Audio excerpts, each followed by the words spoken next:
Principal component analysis comes in handy when we're faced with a large data set of correlated variables because it can summarize the set with a smaller number of representative variables, which we call principal components.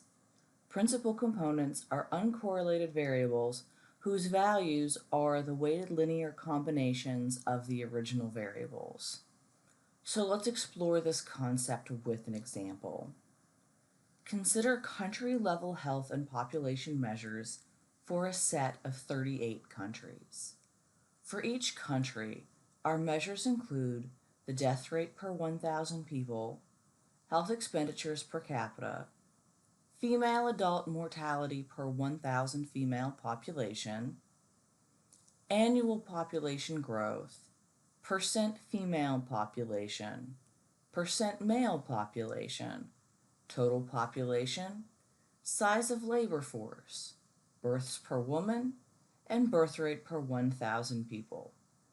Needless to say, we have a lot going on in our data set.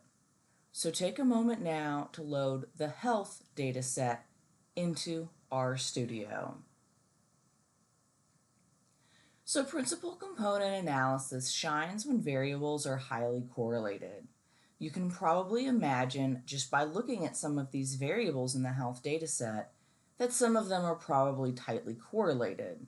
One that came to my mind immediately was the percent of the population composed of females is going to strongly correlate with the percent of the population that's male.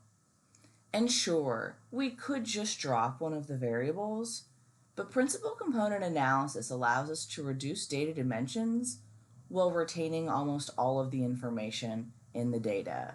And, well, we like that. So first we need to prepare our data a bit by taking a look at the first few observations using the head function.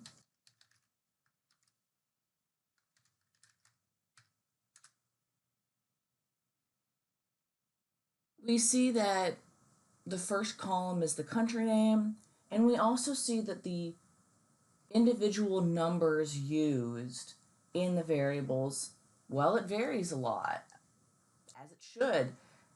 Dollars of health expenditures are probably going to be a much larger number than the death rate or the life expectancy or the percent population growth. So we not only want to remove the first column from our analysis because we're focusing on our numerical variables, we're also going to want to scale our observations to make them a little bit easier to compare with each other. And we dug into this concept a lot more when we were covering how to best calculate Euclidean and Manhattan distances. So to take care of our scaling and to drop the column that we would like to drop, well, that's not a big problem. We're going to create a new data frame. We're going to call it MyDataST. And then I'm going to use the scale function to do that standardization that I want. And I'm going to have it work with the MyData data frame, except we're going to have it drop that very first column. And now we can see in the environment pane that MyDataST has been created. And now that we have the data we want to use for our analysis, we can use the PRComp function to perform the PCA or principal component analysis. So we're going to create an object PCA, which is going to include all of the results from our analysis, and then use the PRComp function with our data frame mydata.st. Again, we now see that the PCA object has been created. So to see the results, we'll use the summary function. And remember, everything in RStudio is case sensitive, so that's lowercase s on summary. So here we can now see the results of the analysis. As you can see from the cumulative proportion row in the table, the first four components account for 93.35% of the total variation in the data, and that's how we would interpret that last row. The first is our standard deviation, and the second row is the proportion of variance for each specific component, while the third row is the cumulative proportion accounted by each one of the components in our analysis.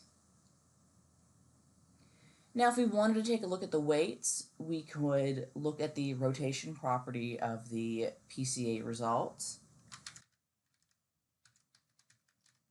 So for this PCA, and then we use that $ to specify that we want to look at a certain subset of an object. So here we've got a lot of stuff going on. These are the weights for each of the variables in the 12 components. So the death rate's weight for computing the first principal component score is about 0.1261. And then finally, to review the principal component scores, we can take a look at the X property of our PCA results.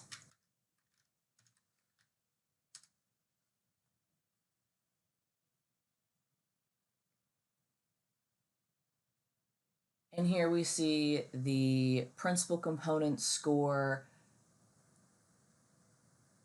for our first observation in our first component is minus 0.0965-ish.